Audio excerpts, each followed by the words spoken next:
بسم اللہ الرحمن الرحیم۔ السلام علیکم۔ خوش آمدید انیس اسلامک وائس میں۔ دوستو، آج کی ویڈیو ایک ایسے احساس پر مبنی ہے جو اکثر ہمارے دلوں میں چپکے سے جنم لیتی ہے۔ کبھی کسی چہرے کا خیال، کبھی کسی نام کی بات جو دل و دماغ سے نکلنے کا نام ہی نہیں لیتا۔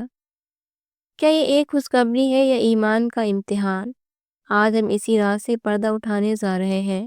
محبت، آزمائش اور اللہ کی حکمت کے درمیان چھپی وہ حقیقت جو دلوں کو بدل دیتی ہے۔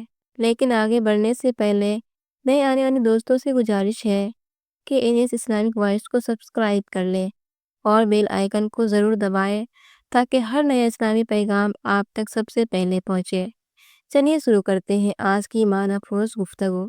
اللہ کے نام سے جو بڑا مہربان اور نہایت رحم والا ہے۔ کیا تم نے کبھی محسوس کیا ہے کہ کوئی ایک چہرہ، ایک خیال بار بار تمہارے دل میں دستک دیتا ہے اور تم سوچتی رہ جاتی ہو کہ یہ پیغام کہاں سے آ رہا ہے؟ کبھی ایسا ہوا ہے کہ تم جتنی کوشش کرو پھر بھی کسی کا نام، کسی کی یاد دل سے نکلنے کا نام ہی نہ لے؟ ہو سکتا ہے خوشخبری ہو یا ایک سخت آزمائش۔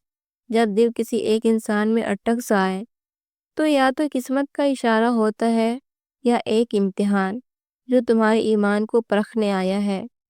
امید ہے آپ سب ایمان اور صحت کی بہترین حالت میں ہوں گے۔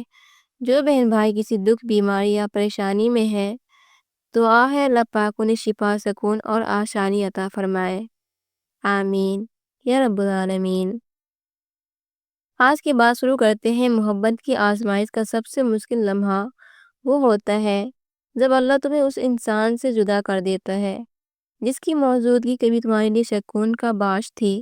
نہ ملنے کا کوئی راستہ باقی رہتا ہے، نہ رشتے کا کوئی ذریعہ۔ تم دن رات ایک انجانی درد میں گرفتار رہتے ہو، اور سب سے تکلیف دہ بات یہ ہے کہ وہ انسان بار بار تمہارے دل و دماغ میں بڑھتا رہتا ہے۔ چاہے تم اسے بلانے کی کتنی ہی کوشش کیوں نہ کرو، تم جتنی بھی کوشش کر لو، جتنا بھی خود کو مصروف رکھ لو، وہ خیال پھر بھی دل میں زمیں بیل کی طرح جکڑا رہتا ہے۔ کیوں ایسا ہوتا ہے؟ آج کی بات میں ہم اسی رات پر گفتگو کریں گے کہ یہ کیفیت اللہ کی طرف سے خیر کا اشارہ ہے یا سر کی طرف سے ایک دھوکہ۔ محبت کی آزمائش میں شاید سب سے بے بس لمحہ وہ ہوتا ہے جب کسی کا تصور تمہارے ذہن میں بار بار گردش کرتا رہتا ہے۔ تم کام میں ہو یا آرام میں، عبادت میں ہو یا تنہائی میں، وہ خیال جیسے دماغ کا ایک حصہ بن جاتا ہے اور ہٹنے کا نام نہیں لیتا۔ لیکن یاد رکھو، اسلام میں کوئی بھی بات یوں ہی نہیں ہوتی۔ ہر احساس، ہر کیفیت کے پیچھے ایک مقصد چھپا ہوتا ہے۔ کبھی یہ کیفیت اللہ کی طرف سے ایک نشان ہوتی ہے اور کبھی تمہارے صبر اور دل کی مضبوطی کا امتحان۔ اللہ تعالیٰ قرآن میں فرماتا ہے، کیا یہ لوگ زمین میں چلتے پھرتے نہیں تاکہ ان کے دل سمجھ سکے اور ان کے کان سن سکے؟ بے شک اصل اندھا وہ نہیں جو آنکھوں سے نہیں دیکھ سکتا، بلکہ وہ ہے جس کا دل حق کو پہچاننے محروم ہو جاتے ہیں۔ یہ آیت ہمیں بتاتی ہے کہ دل صرف خون پمپ کرنے والا عضو نہیں، بلکہ انسان کی اصل بصیرت کا مرکز ہے۔ اگر دل بیدار ہو تو نشانیوں کو پہچان لیتا ہے، اور اگر دل اندھا ہو جائے تو سب کچھ دیکھنے کے باوجود حقیقت نظر نہیں آتی۔ اب سوال یہ ہے، آخر وہ انسان تمہارے ذہن میں مسلسل کیوں رہتا ہے؟ اکثر اس کی وجہ دل کا گہرا تعلق اور محبت کا رشتہ ہوتا ہے۔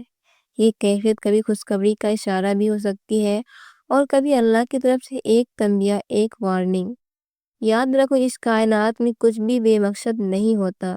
ہر جذبے، ہر سوچ کے پیچھے کوئی نہ کوئی حکمت ضرور پوشیدہ ہے۔ نبی کریم صلی اللہ علیہ وآلہ وسلم نے ارشاد فرمایا، جسم میں ایک گوشت کا ٹکڑا ہے، اگر وہ درست ہو جائے تو پورا جسم درست ہو جاتا ہے، اور اگر وہ خراب ہو جائے تو پورا جسم خراب ہو جاتا ہے۔ سن لو، وہ دل ہے۔ یہ حدیث ہمیں یاد دلاتی ہے کہ ہمارا دل ہی ہمارے اعمال کی سمت طے کرتا ہے۔ ہم جو کچھ دیکھتے ہیں، سنتے ہیں اور کرتے ہیں، وہ سب دل کے نقش و نگار کو بدلتا رہتا ہے۔ اگر تم نیک سوچ رکھتے ہو اور اچھے اعمال کرتے ہیں تو دل خود بخود آپ کو خیر کی طرف رہنمائی کرے گا، صحیح راستہ دکھائے گا اور آپ کو وہ نشانے سمجھا دے گا جو اللہ بھیجتا ہے۔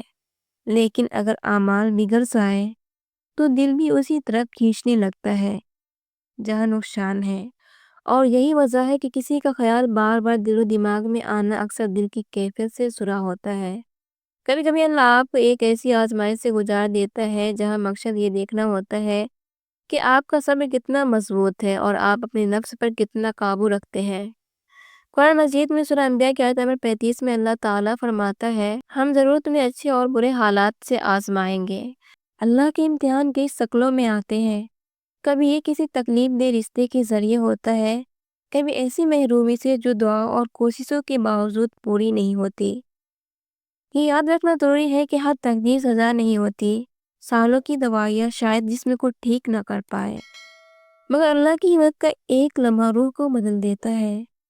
لہٰذا اس سے پہلے کہ آپ خود کو منفی سوچو کہ سمندر میں ڈوبو دو، رک جائیے اور اس آزمائش کے پیچھے چھپی حکمت کو تلاش کرنے کی کوشش کریں۔ اگر کوئی انسان بار بار آپ کے ذہن میں آ رہا ہے تو سمجھ لیجئے کہ آپ ایک بڑے امتحان میں داخل ہو چکے ہیں۔ اب ضروری ہے کہ آپ اس آزمائش کی گہرائی کو سمجھیں۔ یہ خیال اتنے طاقتور کیوں ہیں کہ ہر اور بات کو پیچھے دھکیل دیتے ہیں؟ جب اس طرح کی آزمائش شروع ہوتی ہے تو اس انسان کا تصور دل و دماغ پر ایسا چھا جاتا ہے کہ عبادت میں دل نہیں لگتا، اللہ کی یاد کمزور ہونے لگتی ہے اور جدائی کی طرف دل کو دیمک کی طرح اندر سے کھا جاتی ہے۔ لیکن یاد رکھیں، ہر کوئی اس امتحان میں ایک جیسا رد عمل نہیں دیتا۔ کچھ لوگ اس کیفیت میں آ کر اللہ سے دور ہو جاتے ہیں، جبکہ کچھ لوگ اسی کیفیت کو ایک موقع بنا کر پہلے سے زیادہ اللہ کے قریب ہو جاتے ہیں، عبادت میں اضافہ کر لیتے ہیں اور تقوی میں بڑھ جاتے ہیں۔ ان دونوں راستوں کا فرق پہچان کر آپ اندازہ لگا سکتے ہیں کہ آپ کے دل میں رہنے والا یہ خیال خیر کا ذریعہ ہے یا شر کا فتنہ۔ اور یہ بھی سوچئے آخر آپ اس آزمائش میں کیوں ڈالے گئے ہیں۔ کبھی ایسا ہوتا ہے کہ جو چیز آپ چاہتے ہیں اسے پانے کے لیے آپ کو دوسروں کے مقابلے میں کہیں زیادہ صبر اور محنت کرنی پڑتی ہے۔ یہ اس لیے نہیں کہ اللہ آپ کو سزا دینا چاہتا ہے، بلکہ اس لیے کہ جب اللہ کسی بڑے انعام سے نوازنے کا ارادہ کرتا ہے تو پہلے آپ کی زندگی کو اس کے لیے تیار کرتا ہے۔ وہ آہستہ آہستہ آپ کے حالات کو ایسے ڈھالتا ہے کہ جب وہ چیز آپ کے نصیب میں آئے تو وہ آپ کے لیے رحمت بنے، زحمت نہیں۔ یاد رکھیے، اللہ کے یہاں کچھ بھی بے مقصد نہیں ہوتا۔ ہر کیفیت، ہر تقدیر، ہر آزمائش کے پیچھے ایک حکمت چھپی ہوتی ہے جو وقت کے ساتھ ظاہر ہوتی ہے۔ تب تک اپنے دل کو یہ سکون دے کہ سب کچھ اللہ کے ہاتھ میں ہے۔ وہ آپ کے معاملات کی نگرانی کر رہا ہے اور اس سے بہتر کوئی آپ کے دل، حالات اور زندگی کا خیال نہیں رکھ سکتا۔ اس لیے اگر کوئی انسان مسلسل آپ کے خیالوں میں آ رہا ہے تو اس کے پیچھے موجود نشانیوں کو سمجھنا ضروری ہے۔ یہ پہچاننا ضروری ہے کہ آخر آپ کو کس سمت لے جایا جا رہا ہے، خیر کی طرف یا کسی ایسے راستے پر جو آپ کے لیے نقصان دہ ہو۔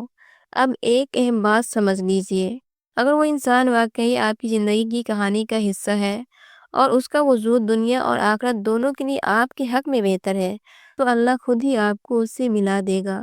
وہ خوابوں میں بھی رہنمائی دے سکتا ہے، دل میں سکون ڈال سکتا ہے اور حالات ایسے بنا سکتا ہے کہ آپ اس منزل تک پہنچ ہی جائے۔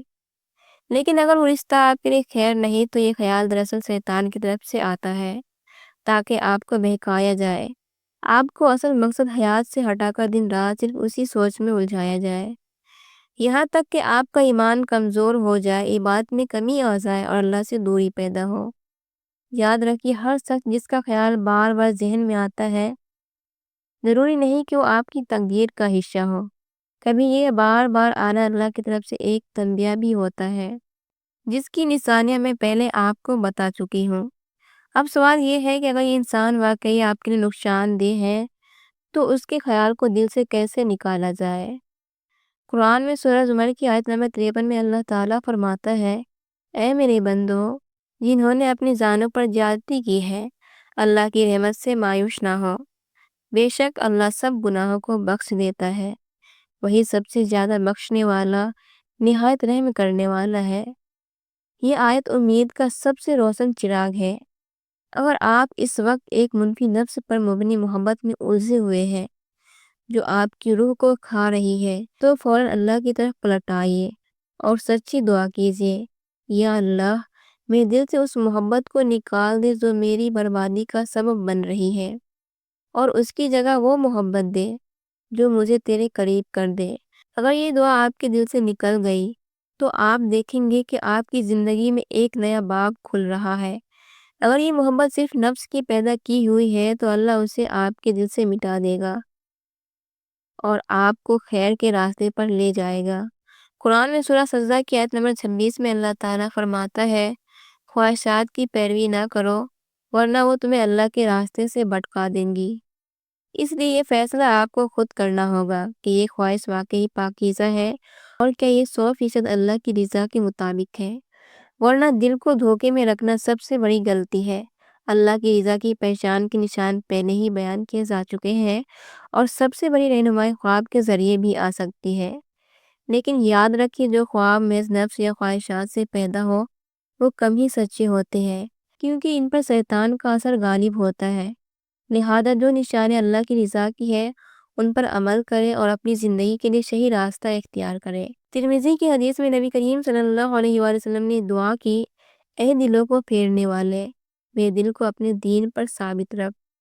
اگر ہم سچی ایمان کے ساتھ اللہ کو پکارے تو وہ ہمیں گمراہ محبتوں سے نکال سکتا ہے اور ہمارے دل کو اس طرف موڑ دیتا ہے جہاں خیر ہے۔ پھر وہی محبت اور وہی رشتہ ہمارے نصیب کا حصہ بنتے ہیں جو اللہ کو بھی پسند ہو اور جن پر اس کی رحمت ہو۔ جو لوگ ایسے راستے اختیار کرتے ہیں جو اللہ کو ناراض کر دیں تو اللہ بھی انہیں ان کے حال پر چھوڑ دیتا ہے۔ پھر نہ وہ محبت دل سے نکلتی ہے نہ پوری طرح ملتی ہے اور آہستہ آہستہ انسان دین سے بھی دور ہوتا چلا جاتا ہے۔ قرآن پاک سورہ فاطر کی آیت نمبر 15 میں اللہ تعالیٰ فرماتا ہے، اے لوگو تم سب اللہ کے محتاج ہو اور اللہ بے نیاز اور خوبیوں والا ہے۔ یہ آیت ہمیں ہماری اصل پہچان یاد دلاتی ہے کہ ہم سب بلا استثناء اس کے محتاج ہیں۔ ہماری سانس اس کے حکم سے چلتی ہے، رزق وہی دیتا ہے، دل کا سکون وہی عطا کرتا ہے، مشکلیں وہی آسان کرتا ہے، اور کچھ بھی نہیں ہوتا جب تک وہ نہ چاہے، چاہے جسمانی ہو، روحانی، ذہنی یا مالی۔ رزق بھی اسی سے، معافی بھی اسی سے، محبت بھی اسی سے، رہنمائی بھی اسی سے، اور سکون بھی اسی سے ہے۔ اور اللہ وہ تو غنی ہے، یعنی اسے نہ ہماری عبادت کی ضرورت ہے، نہ دعا کی، نہ نیکی کی، پھر بھی وہ ہماری پرواہ کرتا ہے کیونکہ اس کا ہر فیصلہ اور ہر نعمت ہمارے حق میں ہوتی ہے۔ یہ بات واضح کرتی ہے کہ ہم اپنے رب کی کتنی زیادہ محتاج ہیں۔ اسی رب نے فرمایا ہے کہ ہمیں اپنے خیالات کی پہچان کرنی چاہیے کہ جو انسان مسلسل آپ کے ذہن میں چل رہا ہے وہ خیر کی طرف سے ہے یا شر کی طرف سے۔ جب جواب مل جائے تو انہی اصولوں پر عمل کرے اور اللہ کے ساتھ اپنا تعلق مضبوط کرے تاکہ آزمائشوں کی سختیوں سے نجات پا سکے۔ یا اللہ میرے دل کو صرف تیرے لیے خالص کر دے، میری چاہتوں کو اپنی رضا کے تابع بنا دے اور مجھے ہر اس راستے سے بچا لے جو میرے لیے دنیا اور آخرت میں نقصان دہ ہو۔ آمین۔ اگر یہ پیغام آپ کے دل کو چھو گیا ہو تو اسے دوسروں تک ضرور پہنچائیے۔ لائک، شیئر اور سبسکرائب کے ذریعے نیکی کا یہ سلسلہ آگے بڑھائیے۔